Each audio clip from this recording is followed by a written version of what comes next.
Hello everyone, welcome to exam war. तो आदि पुरुष मूवी जो कि रामायण पर आधारित एक फिल्म है, ये रिलीज हो चुकी है। आप में से कुछ लोगों ने इसको देख लिया होगा और अगर मूवी नहीं भी देखी है तो इसका ट्रेलर देख लिया होगा।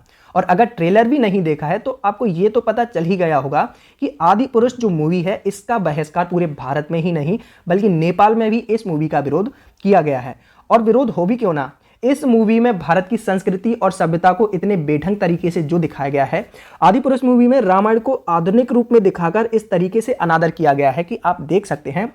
ये जो माता सीता हैं, आपको इस इमेज में दिख रही हैं, माता सीता को स्लीवलेस कपड़ों में दिखाया गया है। हनुमान जी को इस्लामिक व्यक्ति की तरह दाढ़ी एवं बिना मूंछों के दर्शाया गया है। रावण रावण इनका जो किरदार है वो सैफ अली खान ने निभाया है। तो रावण को इस्लामिक आक्रांता जैसा इस फिल्म में दिखाया गया है। तो ये तो बात हो गई इनके लुक्स की। अब इस मूवी में कुछ डायलॉग्स ऐसे भी हैं जो कि रामायण में होना शोभा नहीं देते। जैसे कि ये पहला डायलॉग आप देख रहे हैं, कपड़ा तेरे बाप का, तेल तेरे बाप का और जलेगी भी तेरे बाप की। यानी कि हनुमान जी जब माता सीता का समाचार लेने लंका जाते हैं तो उनको वहां पर पकड़ लिया जाता है। लंका में पकड़ने के बाद हनुमान जी की पूंछ में कपड़ा लपेटकर उसमें तेल डालकर उसमें आग लगाई जाती है, जिसके द्वारा हनुमान जी लंका में आग लगा देते हैं। तो हनुमान जी का ये डायलॉग है उस समय पर कि कपड़ा तेरे बाप का, जो कि उनकी पूंछ में बांधा जाता है, तेल तेरे बाप का और जलेगी भी तेरे बाप की। यानी कि ये इंद्रजीत यानी कि मेघनाद से बोलते हैं हनुमान जी कि कपड़ा तेरे बाप का, तेल तेरे बाप का और जलेगी भी तेरे बाप की, यानी कि लंका जलेगी तेरे बाप की। तो इस तरीके का जो डायलॉग है वो होना शोभा नहीं देता, क्योंकि हनुमान जी का इतने असभ्य शब्दों में बोलना शोभा नहीं देता रामायण के अंदर। दूसरा जो गलत डायलॉग है वो है, तेरी बुआ का बगीचा है क्या जो हवा खाने चला आया। तो ये डायलॉग क्यों है? ये डायलॉग इसलिए है कि जब हनुमान जी लंका में जाते हैं तो लंका में वो फलों का सेवन कर रहे होते हैं बगीचे में जाकर। तो बगीचे में जब फल खाते हैं तो वहां पर लंकावासी आते हैं और उनको बंदर समझकर भगाते हैं और मरकट वगैरह कुछ भी उनको बोलते हैं। तो हनुमान जी को गुस्सा आता है और वो वहां के जो फलों के पेड़े होते हैं और जो भी उनका बगीचा होता है उनको उजाड़ देते हैं। तो इंद्रजीत जो मेघनाद उस समय वहां पर आता है बगीचे में, तो वो हनुमान जी से बोलता है कि तेरी बुआ का बगीचा है क्या जो हवा खाने चला आया। तो हमने पहले की जो रामायण देखी है, रामानंद सागर की या कोई भी टीवी सीरियल की रामायण, तो इस प्रकार के शब्दों का उल्लेख हमने वहां पर नहीं देखा है, जो कि अब इस तरीके से देख रहे हैं तो पब्लिक को ये सारी चीजें है ना गलत लग रही हैं। तीसरा डायलॉग है, जो हमारी बहनों को हाथ लगाएंगे उनकी हम लंका लगा देंगे। ये डायलॉग रावण की सभा में हनुमान जी बोलते हैं कि जो हमारी बहनों को हाथ लगाएंगे उसकी हम लंका लगा देंगे। और जो चौथा डायलॉग है वो है, आप अपने काल के लिए कालीन बिछा रहे हैं। तो ये जो डायलॉग है ये विभीषण रावण को बोलते हैं, क्योंकि रावण जो है वो राम का विरोधी होता है लेकिन विभीषण राम का सहयोगी होता है, राम के पुजारी होते हैं। तो विभीषण रावण को समझाते हैं कि आप राम के विरोध में मत जाइए, वो भगवान है। तो वो इसलिए रावण को समझाते हैं कि आप अपने काल के लिए कालीन बिछा रहे हैं। और पांचवा जो वो डायलॉग है वो है, मेरे एक सपोले ने तुम्हारे शेषनाग को लंबा कर दिया, अभी तो पूरा पिटारा भरा पड़ा है।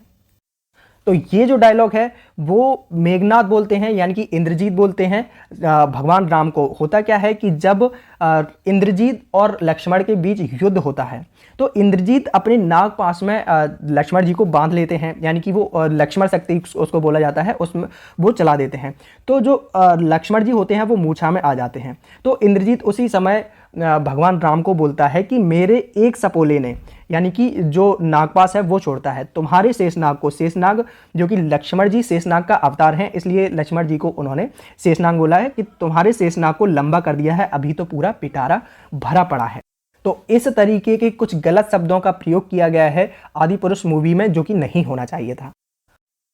अब देखिए यहाँ के आप जो कैरेक्टर देख रहे हैं, राम भगवान और ये रावण, लक्ष्मण जी, हनुमान जी, तो हमने बचपन से जो रामायण देखी है ना, जैसे रामानंद सागर की रामायण देखी है, तो हमारे दिमाग में यही एक इमेज है कि रामायण के जो कैरेक्टर हैं कुछ इसी प्रकार से रहे होंगे, क्योंकि जो सचमुच की जो रामायण है उसमें उल्लेख भी कुछ इसी प्रकार से किया गया है और इसी पर आधारित ये रामायण बनी है।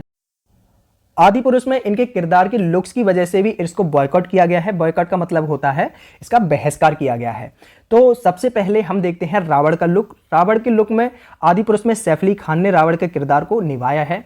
सैफ अली खान को रावण के किरदार में आप देख सकते हैं, आंखों में काजल, छोटे छोटे बाल, बिल्कुल पॉम्पी हेयर स्टाइल, बड़ी बड़ी दाढ़ी, दांत निकालते हुए, यानी कि ये पूरे अलाउद्दीन वाले कैरेक्टर में दिखाया गया है और लोगों ने इसकी तुलना अलाउद्दीन खिलजी से भी की है। रावण ऐसा बिल्कुल नहीं था। रावण एक प्रकांड विद्वान था, लेकिन वो अपने गलत कर्मों की वजह से मारा गया। रावण का किरदार अलाउद्दीन खिलजी की तरह नहीं, बल्कि एक सभ्य किरदार था उसका। अगर आप ये रामानंद सागर की रामायण देखेंगे, जिसमें कि रावण का किरदार अरविंद त्रिवेदी जी ने निभाया है, तो कितनी सादगी के साथ उन्होंने रावण के कैरेक्टर को निभाया है।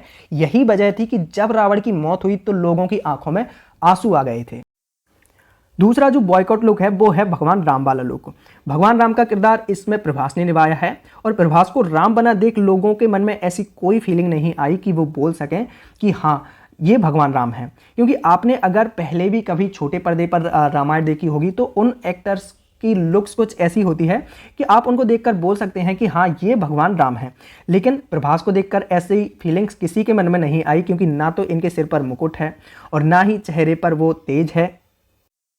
इसलिए लोगों को इसी बात की शिकायत है कि उनके चेहरे पर भगवान राम वाला कोई नूर ही नहीं है। क्योंकि लोग बाग तो पहले रामानंद सागर की रामायण देख चुके हैं ना, तो रामानंद सागर की रामायण अगर देखते हैं तो आप यहाँ पर देख सकते हैं बिल्कुल तरीके से इनके सिर पर मुकुट है, चेहरे पर सादगी है। रामानंद सागर की जो रामायण है इसमें भगवान राम का किरदार इतना नेचुरल दिखाया गया है कि लोग बाग उस समय जो भगवान राम बने हुए अरुण गोविल जी थे, तो अरुण गोविल जी को रियल का राम जो लोग बाग थे उनको मानने लगे थे। और तीसरा जो बॉयकॉट लुक है वो है भगवान हनुमान जी को चमड़े के कपड़े के वस्त्र पहनाना। चमड़े के वस्त्र पहनाए गए हैं इनको। तो फिल्म में भगवान हनुमान का किरदार निभाने वाले एक्टर को चमड़े के वस्त्र पहनाए गए हैं। ये देखकर मध्य प्रदेश के मंत्री नरोत्तम मिश्रा भड़क उठे थे। उन्होंने मेकर्स को चेतावनी देते हुए कहा था कि इस सीन को फिल्म से हटा दें, नहीं तो वे कानूनी कार्यवाही करेंगे।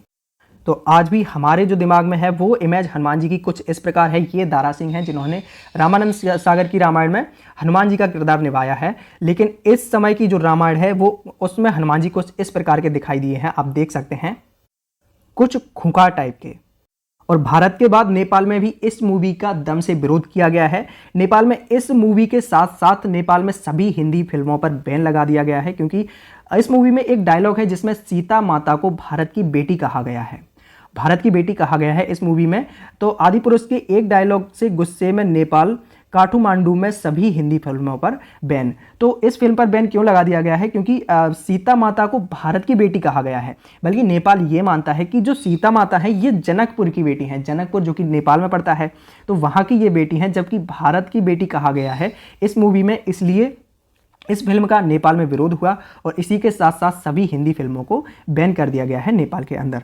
तो क्यों हुआ आदि पुरुष का नेपाल में विरोध? तो काठमांडू के जो मेयर हैं बालन शाह, इन्होंने ट्वीट करके कहा था कि जब तक आदि पुरुष के मेकर्स सीता के जन्म वाले फैक्ट को ठीक नहीं करते वह फिल्म को नहीं चलाएंगे। नेपाल सरकार का कहना है कि सीता जी का जन्म नेपाल के तराई वाले क्षेत्र जनकपुर में हुआ था, बल्कि भारत की ये मान्यता रही है कि सीता का जन्म सीतामढ़ी में हुआ था। इस विषय को लेकर पहले से भी दोनों देशों में कई विवाद रहा है। उसके बाद कल तक जो आदि पुरुष के से ये आपत्तिजनक शब्द नहीं हटाए गए थे, तो जो काठमांडू के मेयर बालेंद्र शाह हैं, इन्होंने ट्वीट करके कहा था कि आदि पुरुष के संबंध में आपत्तिजनक शब्द अभी तक नहीं हटाए गए हैं, इसलिए काठमांडू के महानगरीय क्षेत्र में सभी हिंदी फिल्मों के प्रदर्शन पर रोक लगा दी गई है। तो ये थी कंप्लीट इन्फॉर्मेशन आदि पुरुष के बॉयकॉट को लेकर। और इसके बाद अगर आप किसी भी कॉम्पिटेटिव एग्जाम की तैयारी कर रहे हैं, चाहे वो एसएससी हो, बैंकिंग हो, रेलवे हो, स्टेट पीसीएस हो, व्यापम हो, या फिर कोई भी अदर एग्जाम हो, तो इन सभी के लिए मैं करंट अफेयर्स और लेटेस्ट पैटर्न पर आधारित स्टैटिक जीके के प्रश्नों को सॉल्व करवाता हूं। तो जितने भी विद्यार्थी चैनल पर नए हैं, चैनल को सब्सक्राइब करके बेल आइकन पर क्लिक जरूर कर लें। Exam war always with you. Thank you for watching video.